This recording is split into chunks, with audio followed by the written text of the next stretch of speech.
Nous allons prendre nos Bibles dans le livre de Deutéronome, chapitre 11, de verset 13 au verset 17. Et je vais faire la lecture. Si vous obéissez à mes commandements que je vous prescris aujourd'hui, si vous aimez l'Éternel votre Dieu, et si vous le servez de tout votre cœur et de toute votre âme, je donnerai à votre pays la pluie en son temps, la pluie de la première et de l'arrière-saison. Et tu recueilleras ton blé, ton mou et ton huile. Je mettrai aussi dans tes champs de l'herbe pour ton bétail. Et tu mangeras et te rassasieras. Garde-toi de laisser séduire, gardez-vous de laisser séduire votre cœur, de vous détourner, de servir d'autres dieux, de vous prosterner devant eux. La colère de l'Éternel s'enflammerait alors contre vous. Il fermerait les cieux et il n'y aurait point de pluie. La terre ne donnerait plus ses productions et vous périrez promptement dans le bon pays que l'Éternel vous donne. Bien-aimés, c'est le passage que nous avons utilisé pendant tout ce mois de mai. Et à travers ce passage, nous avons enseigné sur les domaines de la bénédiction. Et aujourd'hui, je voudrais conclure, je voudrais terminer cette série d'enseignements. À travers ce passage, nous avons vu que Dieu désire nous bénir. Cependant, la bénédiction qu'il nous octroie est quand même conditionnée si nous voulons la conserver. Et les trois conditions sont trois piliers. Dieu nous demande de le servir. Nous devons l'aimer. Nous devons lui obéir aux voies qu'il nous indique. C'est en cela que nous aurons la bénédiction et qu'elle va demeurer. À travers ce passage, nous avons étudié beaucoup de choses. Beaucoup de choses. Nous avons parlé du blé, du mou, de l'huile. Nous avons parlé de la pluie. Nous avons parlé de la terre, le pays qu'il bénit. Nous avons parlé de toutes ces choses-là. Et aujourd'hui, je vais relire une seconde fois et je vais parler de deux points assez rapidement. Amen. Qui me dit un amen? Amen. Amen. Si vous obéissez à mes commandements que je vous prescris aujourd'hui, si vous aimez l'Éternel votre Dieu, et si vous le servez de tout votre cœur et de toute votre âme, je donnerai à votre pays la pluie en son temps, la pluie de la première et de l'arrière-saison, et tu recueilleras ton blé, ton mou et ton huile. Je mettrai aussi dans tes champs de l'herbe pour ton bétail, et tu mangeras et tu te rassasieras. Qui se rappelle qu'on a dit tu mangeras et tu te rassasieras? Et je vous ai dit qu'en réalité, tu mangeras et tu te rassasieras était la conclusion de cette série d'enseignements. Mais on avait un dimanche de Sainte Seine et le Seigneur m'a conduit de commencer par là, de proclamer tu mangeras, tu te rassasieras surtout. Et sur cette base, nous avons beaucoup prié, nous avons pris la Sainte Seine et depuis nous sommes revenus sur les autres points. Nous avons parlé du timing divin, tu recueilleras le mou, ainsi de suite. Et aujourd'hui, je veux parler d'un autre point. La Bible dit aussi. Quand on dit aussi, c'est un additif. C'est-à-dire, il y a quelque chose qui s'ajoute. Il dit, tu seras béni. Tu vas recueillir ton blé. Tu vas recueillir ton mou. Tu vas recueillir de l'huile. Je vais te donner tout ça là. Avant tout ça même, je vais donner au pays, à ta terre, la pluie. Je donnerai la pluie de la première saison. Je donnerai la pluie de l'arrière-saison. Donc, il y a quand on lit ce passage, beaucoup de connecteurs qui ajoutent. Il y a beaucoup d'énumérations avec les virgules. Tu auras le mou, tu auras l'huile, tu auras le blé. Vous voyez un peu? Je vais donner la pluie de la première saison. Je vais donner la pluie de l'arrière-saison. Il y a une énumération, on ajoute. Quelqu'un voit de quoi je parle? Quelqu'un voit de quoi je parle? Il dit, je donnerai à votre pays la pluie en son temps. La pluie, tu vois, il y a les répétitions de la première saison et de l'arrière-saison. Et tu recueilleras ton blé, ton mou et ton huile. Je mettrai aussi, alléluia, dans ce passage-là, il y a beaucoup de phrases, enfin de mots de ce genre. Ce que je veux te dire, c'est qu'on voit donc l'intention de Dieu au travers de ces mots-là. Dieu veut te bénir et au fur et à mesure, il veut continuer d'ajouter. Il veut te donner la pluie de la première saison et il veut te donner la pluie de l'arrière-saison. Il veut bénir ton pays et il veut permettre que tu recueilles. Il veut que tu recueilles le blé, il veut que tu recueilles le mou, il veut aussi que tu recueilles l'huile, il veut ça. Il veut aussi mettre de l'herbe dans les champs afin que le bétail ait à manger. Et énumération, répétition. Amen. Addition. Tout cela montre que nous sommes dans une saison où Dieu veut ajouter des choses dans notre vie. C'est le champ lexical de l'ajout. J'ai envie de dire, c'est le champ lexical même de l'abondance. Et je veux prier en ce jour. Je déclare au nom de Jésus-Christ de Nazareth qu'il n'y ait plus de manque dans ta vie au nom de Jésus. Amen. Que Dieu t'accorde sa grâce et qu'il y ajoute encore de la grâce au nom de Jésus. Amen. Que Dieu t'accorde le bonheur et qu'il y ajoute encore du bonheur au nom de Jésus. Amen. Que Dieu bénisse tes finances et qu'il y ajoute encore de la bénédiction au nom de Jésus. Amen. Que Dieu te bénisse au départ, que Dieu te bénisse à mi-chemin, que Dieu te bénisse à la fin, à l'arrivée au nom de Jésus. Amen. Que Dieu te bénisse dans le menu bétail, que Dieu te bénisse dans le gros bétail au nom de Jésus. J'appelle une phase, une saison d'ajout dans ta vie, une saison de multiplication dans ta vie.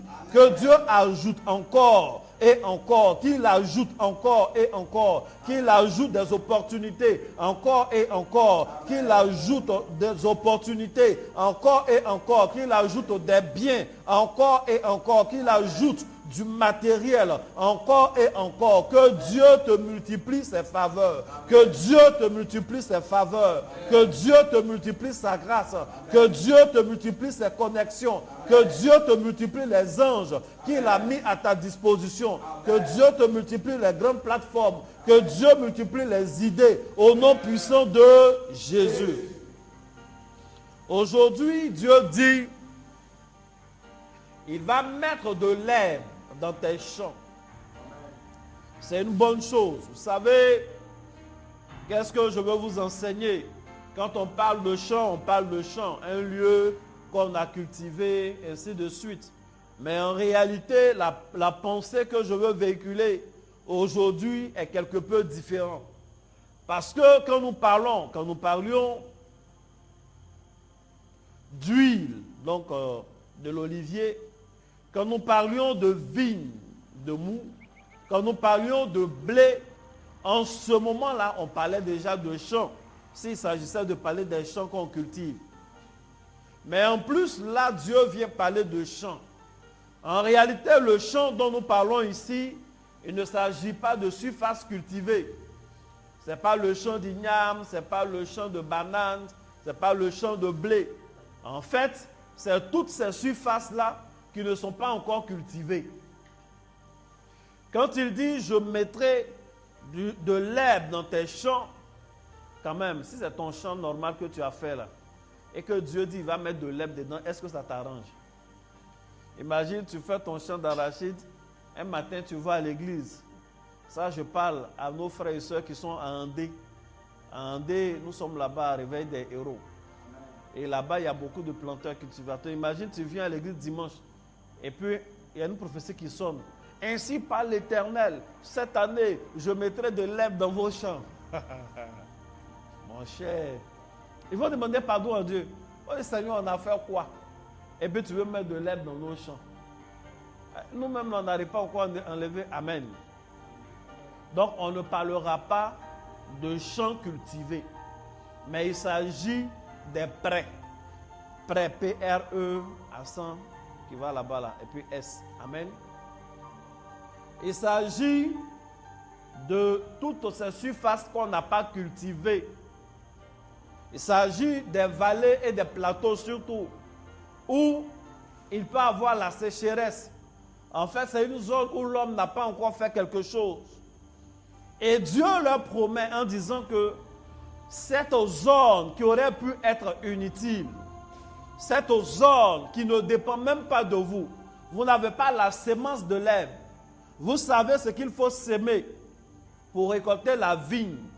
Vous savez ce qu'il faut s'aimer pour récolter les autres choses. Mais les herbes, ce n'est pas votre spécialité. Mais mon Dieu, même cette brousse-là, même ces lieux non cultivés, je vais les rendre utiles dans votre vie. Je vais faire pousser de l'herbe dans ces endroits-là, afin que vous ne connaissiez pas des saisons de vaches maigres. Parce que le bétail se nourrira de ces herbes-là. Il faut dire Amen. En réalité, ce que je suis sur le point de t'annoncer, c'est que Dieu va transformer tout ce qui paraissait inutile dans ta vie en des choses totalement utiles au nom de Jésus. Amen. Dieu va aller au-delà de ça. Il va transformer le mal qu'on a voulu te faire en très très bien. Amen. Il va transformer le malheur qu'on t'a souhaité en bonheur. Amen. Il y a des choses sur lesquelles tu ne comptais pas, les petits investissements que tu as faits. Dieu va les utiliser pour te faire énormément de bien. Amen. Dieu va les utiliser pour te bonifier ta vie. Amen. Pourquoi je dis cela? J'ai dépassé le milieu de mon message.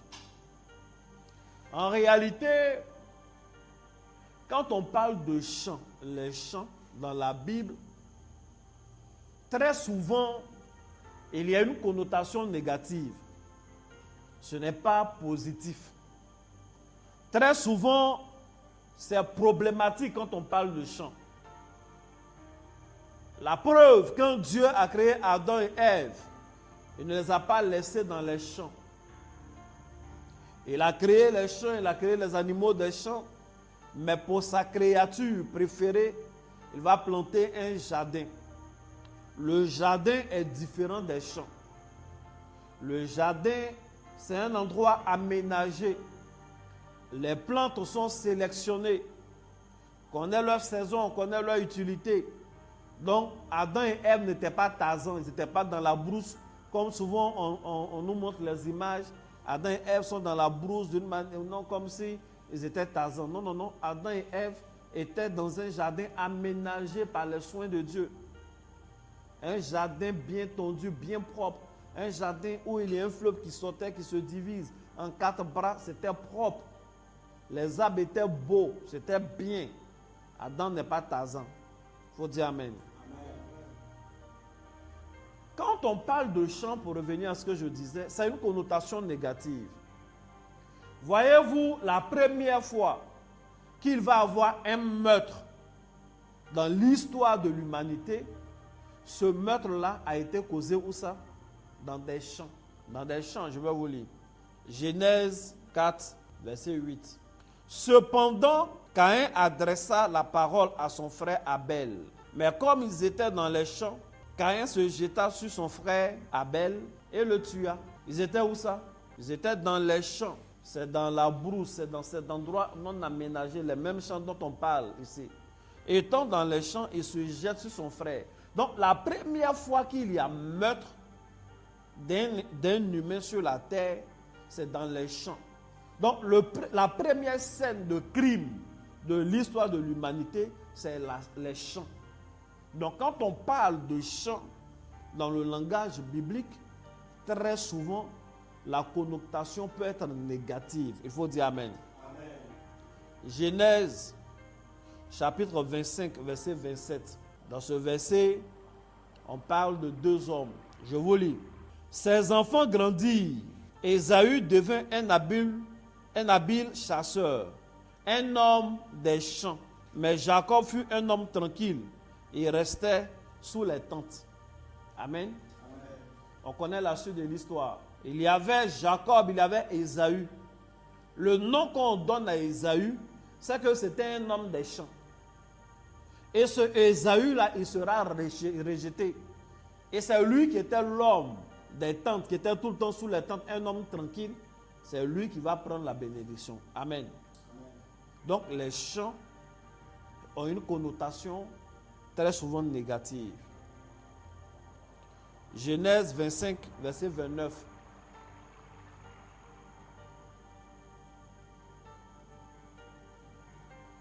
Comme Jacob faisait cuire un potage, Ésaü revint des champs, accablé de fatigue. Il faut dire Amen. Amen. Pourquoi j'ai pris ce passage? J'ai pris ce passage, c'est une conséquence de ce qu'on vient de lire. Le jour où, comment il s'appelle? Ésaü va perdre son droit d'aînesse, il revenait des champs. Les champs l'avaient épuisé, il allait se promener dans les champs, dans le but de chasser, et il revient, il est accablé de fatigue. L'homme qui était tout le temps sous la tente avait préparé son potage. Et c'est la faim et la fatigue que lui ont donné les champs qui vont le pousser à renoncer à son droit d'aînesse. C'est ce jour-là qu'il va perdre son droit d'aînesse. À cause de ce qu'il est un homme des champs et à cause de ce que les champs l'ont épuisé. Donc les champs, ça fait un peu peur. Quand on commence à mentionner les champs dans la vie d'un chrétien, les champs vagues, il faut bien regarder la chose. Amen. Ça peut faire peur. Allez demander à Judas. Il vous dira c'est quoi le champ du sang. On lui a donné l'argent de la traîtrise. Il allait acheter un champ. Finalement, ce champ-là a servi de lieu de sa mort. Il s'est pendu, il s'est rompu au niveau du ventre. Tous ses intestins sont versés dans ce champ-là.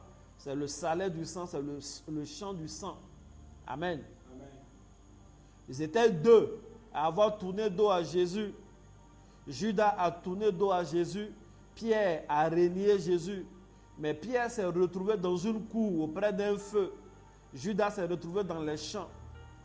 Pierre a été repêché. Judas est mort comme ça. Les fils des champs. Dans la Bible, dans la vie, même parmi les fils spirituels, il y a les fils des champs et il y a les fils de la tente. C'est dans les champs que le frère était lorsque l'enfant prodigue est revenu. Il est quitté au champ, il vient, il y a une fête. Et puis il est fâché, mais pourquoi? Attends. En fait, les bonnes choses se passent en ville, lui il était au champ. Comprenez très bien ce que je suis en train de dire. C'est de façon prophétique que je parle. De façon culturelle en ce qui concerne la Bible. Quand on parle des champs, c'est-à-dire la brousse de cette façon-là, c'est rarement un signe positif. Il faut dire Amen. Genèse 27, verset 3. Maintenant donc, je te prie, prends tes armes, ton carquois et ton arc, va dans les champs et chasse-moi du gibier. Vous savez ce qui s'est passé à la suite de ça? C'est Isaac qui parle. Il appelle son fils qu'il aime, Ésaü. Il dit maintenant, il faut prendre tes armes, tout et tout, va dans les champs. Et puis il faut me chasser du gibier. Il est allé dans les champs, derrière lui, son frère a pris toute la bénédiction. Derrière lui, la mère a fait à manger. Ils ont fait une petite mascarade là, elle a mis les poils des animaux sur lui. Ils ont porté ses habits. Et le père l'a béni. Aller dans les champs n'est pas la bonne orientation quand on veut la bénédiction. Come on. J'ai beaucoup enseigné sur ces choses-là. Donc, quand on lit la Bible, logiquement, on ne devait même pas, dans ce passage-là de Deutéronome 11, On ne devait pas mentionner les champs. Toutes les bénédictions sont déjà données. Il dit, il va bénir, il va donner la pluie. Eux, ils sont cultivateurs, il va donner toutes ces choses et il mentionne les champs. Il dit, parce que je déverse ma bénédiction dans vos vies. Ce que vous aurez pu comprendre culturellement comme des choses négatives, ce que vous avez l'habitude de comprendre comme quelque chose de pas positif, ce qui pourrait être un problème pour vous, ces lieux qui auraient pu héberger le serpent, l'animal le plus rusé des champs, qui viendrait vous faire perdre votre bénédiction.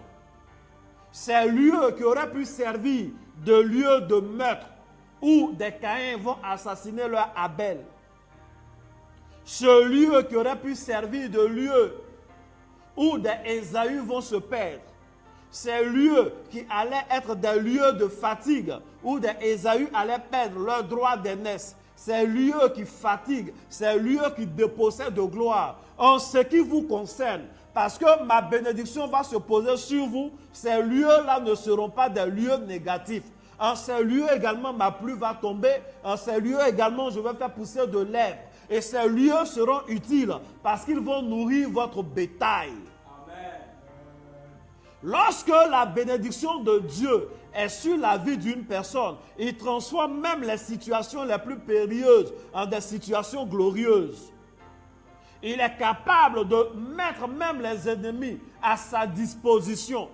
Il utilise les situations les plus humiliantes pour rehausser la personne.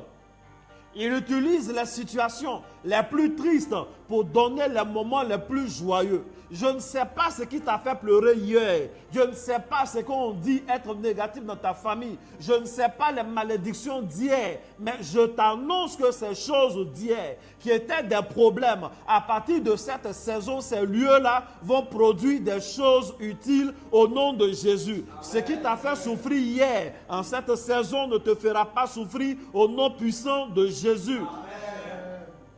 C'est de ça qu'il est question. Quand il dit, je vais faire pousser de l'herbe. Écoutez cette belle parole, cette parole prophétique. Lorsque Samuel le prophète, Samuel le voyant, il parle à Saül. Et il dit à Saül, lorsque tu vas me quitter, quand tu vas arriver à la tombe de Rachel, tu seras rencontré par des personnes qui vont te dire que les ânesses ont été retrouvées. Lorsqu'on lit littéralement, on ne se rend pas compte que c'est une grande prophétie. C'est une grande prophétie en ce sens que Saül est de la tribu de Benjamin. Et c'est Benjamin que Rachel est en train de mettre au monde. Et malheureusement, elle est morte aux couches. Donc la tribu de Benjamin est vue un peu comme des enfants de malheur. Et chaque fois qu'un fils de la tribu de Benjamin arrive au niveau de la tombe de Rachel, c'est un lieu où ils se rappellent de leur histoire triste. Comment, en mettant au monde leur ancêtre, la mère est morte. Mais cette fois-ci, le prophète lui dit, parce que tu m'as rencontré, parce que je t'ai fait monter, parce que je t'ai oint, parce que j'ai prophétisé sur toi, j'ai dit que les ânesses ont été retrouvées, parce que j'ai fait toutes ces choses. Quand tu vas arriver à la tombe de Rachel, ça ne sera plus un lieu de pleurs pour toi, mais ça sera un lieu de bonnes nouvelles. Je ne sais pas ce qui t'a fait pleurer hier, mais je déclare au nom de Jésus, en cette saison, que ces choses vont te faire rire au nom de Jésus. Amen. Hier, tu as fait des analyses médicales, des examens médicaux, les résultats t'ont fait pleurer. Je t'annonce avec onction, je t'annonce avec puissance, va refaire les mêmes examens et les résultats vont te faire rire au nom de Jésus. Amen. Les résultats vont te faire rire au nom de Jésus. Amen.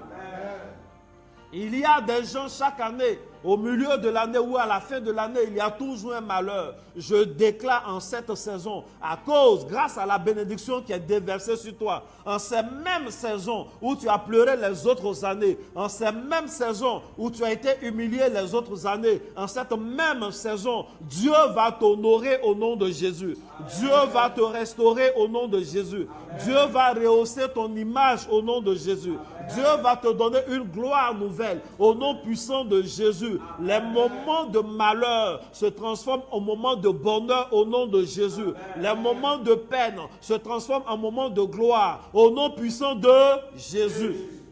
Voici le sens De même, les champs seront bénis. Et ton bétail va manger. Il faut dire Amen.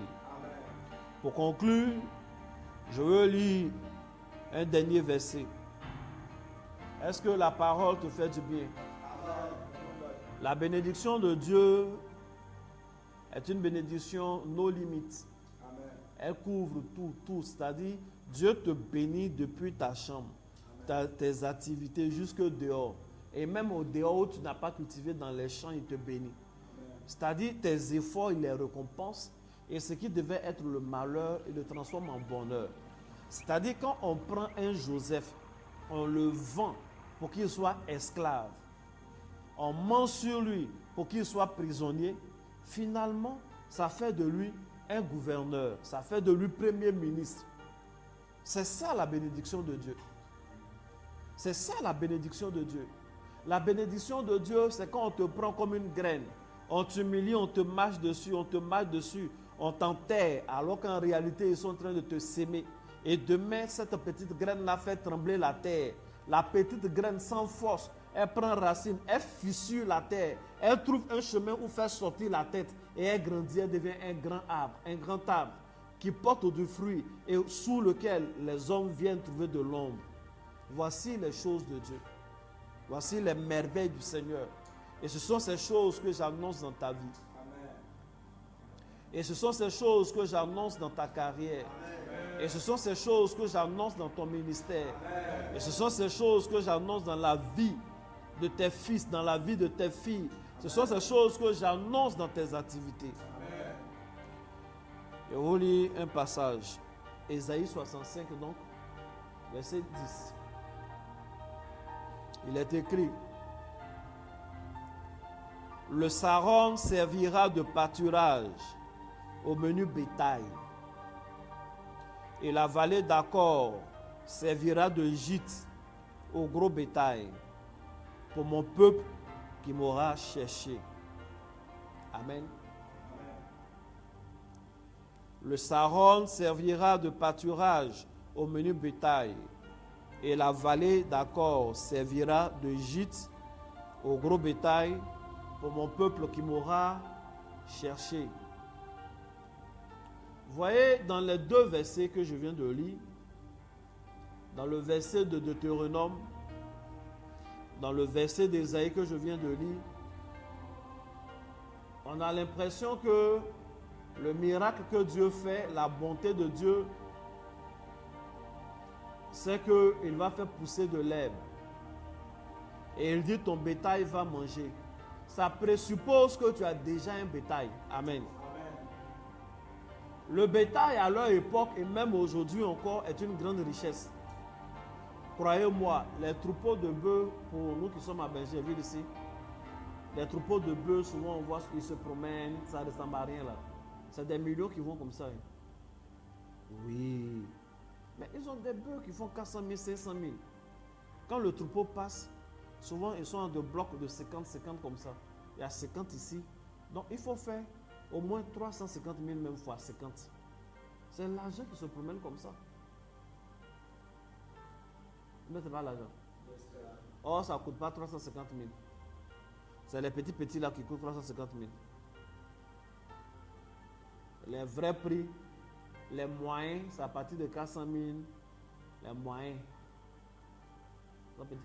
Et quand ils se promènent, ce n'est pas toujours qu'ils se promènent avec tout.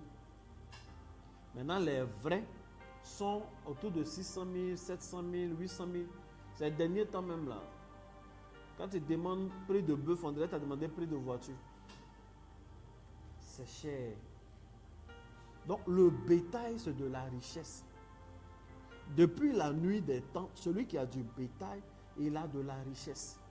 Le bétail est le symbole de la richesse. Abraham, on a senti qu'il était riche quand il avait du bétail. C'est à cause du bétail qu'il s'est séparé même avec l'autre. Parce que ça devenait de plus en plus beaucoup.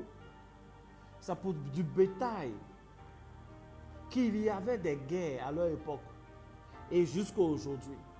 Donc le bétail est le symbole de la richesse. Donc quand Dieu dit que notre bétail va manger, c'est-à-dire qu'il va nous donner du bétail. Dieu n'a pas seulement l'intention que tu sois en bonne santé. Il te donnera la bonne santé. Mais Dieu veut que tu t'enrichisses. Quand on parle de ça, les gens disent oui, à l'église maintenant là, les gens aiment trop parler de richesse. Mais toi-même là, chaque jour tu pries. Tu dis, oh Éternel, mon Dieu, mon roi, je prie. Dieu d'Abraham, Dieu d'Isaac, Dieu de Jacob. Sérieusement. Abraham, Isaac et Jacob là. Lequel d'entre les trois est pauvre? Donc quand Dieu lui-même il se présente pour dire, je suis l'Éternel, le Dieu d'Abraham, le Dieu d'Isaac et le Dieu de Jacob, il est en train de dire, je suis le Dieu des hommes riches. Il est en train de dire, je suis le Dieu des hommes riches, point. Il est le Dieu de la prospérité, je ne sais pas. Quel est le Dieu que toi tu pries? Quand tu vois quelqu'un comme Jésus dans toute sa simplicité, ils l'ont fouetté, il a saigné, mais quand même, c'est-à-dire il s'est sali, quand il prenait la croix, il tombait. Mais quand même, à la dernière station, les soldats qui étaient bien payés ont décidé de tirer au sort pour se partager sa tunique. Tu penses que c'est sans valeur? C'est parce que c'était une tunique de valeur. Même quand on dit Jésus s'est fait pauvre pour que nous soyons enrichis, même dans son s'est fait pauvre là, sérieusement, il n'était pas aussi pauvre que ça. On sait d'où il venait. Il faut dire Amen. Amen. Que Dieu te donne du bétail au nom de Jésus. Amen. Que Dieu te donne le menu bétail au nom de Jésus. Amen. Que Dieu te fasse réussir dans tes petites affaires. Amen. Les affaires secondaires, le petit commerce que tu as commencé, le petit transport que tu as commencé, la petite activité que tu as commencé. Que Dieu bénisse ces choses. Que Dieu multiplie ton menu bétail. Que Dieu bénisse ton gros bétail. Que les affaires principales que tu fais, que Dieu bénisse ces choses. Que ta carrière principale, que Dieu bénisse ta carrière. Que Dieu te bénisse par de bons salaires. Que Dieu te bénisse par de bonnes primes. Que Dieu te bénisse. Que Dieu te bénisse. Que Dieu te rende riche. Que Dieu te rende riche. Que Dieu t'ouvre les portes de la richesse. Que le Dieu d'Abraham te visite. Que le Dieu d'Isaac te visite. Que le Dieu de Jacob te visite. Que le Dieu d'Abraham, le Dieu d'Isaac et le Dieu de Jacob te visite. Que le Dieu des hommes riches te visite. Que le Dieu des hommes riches te visite. Que Dieu t'envoie des connexions prospères. Que Dieu te transforme en personne prospère. Au nom puissant de Jésus. Voici ce que je voulais vous dire en ce soir. Si la parole t'a fait du bien, tu vas acclamer le Seigneur. Tu vas mettre des cœurs. Voyez-vous, et je crois que ça concorde avec ce que je vous ai dit dès le départ. Dieu bénit le petit bétail et bénit le grand bétail. Et dans Ésaïe 65, verset 10, il dit « Et la vallée d'Accord servira de gîte au gros bétail. » Il y a un lieu qu'on appelle Accord. Et il dit ce lieu-là va servir de gîte pour le gros bétail. C'est-à-dire l'endroit où ils vont rester. L'endroit, donc si on met le gros bétail dans un endroit, c'est que c'est un endroit sécurisé. Amen. Vous savez ce que accord veut dire? Accord veut dire trouble. Un lieu trouble. Un lieu où il n'y a pas la paix. Un lieu d'humiliation. Un lieu de peine. L'un des événements marquants s'ayant produit dans cette vallée d'Accord, c'est ce jour où Akan, vous vous rappelez de Akan, les gens qui étaient dans le désert là, où lui et sa famille ont été lapidés. C'était dans la vallée d'Accord. Il faut dire Amen. Accord veut dire lieu de trouble. Accord veut dire lieu d'affliction. En tout cas, ce n'est pas un lieu où on peut se sentir en paix. Ce n'est pas un lieu normalement où on peut garder son troupeau. Mais pour ceux qui auront cherché l'Éternel, pour ceux sur qui la bénédiction de Dieu repose, même à Accord, ils peuvent garder leur gros bétail. Même le lieu qui était appelé un lieu de malédiction, finalement devient un lieu de bénédiction. Même le lieu qui était un lieu de trouble, finalement sera un lieu de quiétude. Même le lieu qui était un lieu de malheur, finalement pour eux devient un lieu de bonheur. Voici le mystère d'Ésaïe 65, verset 10. Et je déclare, quel que soit l'accord qui est dans ta vie, quels que soient les points d'affliction que tu avais connus jusque-là, je déclare que ces endroits deviennent des endroits paisibles à partir de maintenant au nom de Jésus. Les lieux où tu avais connu l'affliction, les saisons où tu avais connu l'affliction, ces choses qui t'ont affligé, je déclare à partir de maintenant qu'elles te réjouissent au nom de Jésus. Il y a un changement radical dans ta vie au nom puissant de Jésus. Que Dieu vous bénisse dans tous les domaines de votre vie. Que Dieu déverse tous les domaines de la bénédiction dans vos vies. Au nom puissant de Jésus. Amen. Voici là où on s'arrête avec ce passage. Voici la fin de notre enseignement sur les domaines de la bénédiction. Tous les enseignements sont encore sur Internet. Vous pourrez toujours réécouter si vous avez des questions. Mais je vous exhorte à réécouter, à dire amen aux proclamations et à prier dans le sens de tous les points de prière que nous avons soulignés pendant tous ces enseignements. Et cela vous fera du bien. Dieu ne permet pas que nous donnions un enseignement sans que cela ne soit accompagné de, comment on appelle, de bénédiction. Fils, tu étais là aujourd'hui. On a reçu des visites, encore de témoignages. Je ne sais pas comment ce truc-là se passe. Mais Dieu fait même. Dieu est bon. Amen. Dieu est fort. Hein? Jésus est fort. Quand tu parles en son nom, tu déclares. Il est capable de faire passer des gens dans des pleurs compliqués à des moments de joie. Que cela soit ta part au nom de Jésus. Amen.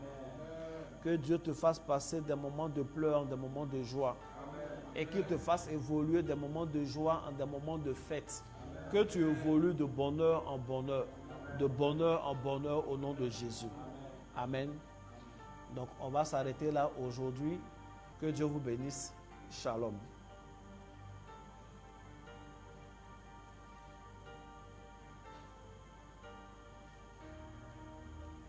N'oubliez pas de faire vos offrandes sur les différents numéros qui affichent s'ils n'ont pas coupé le live.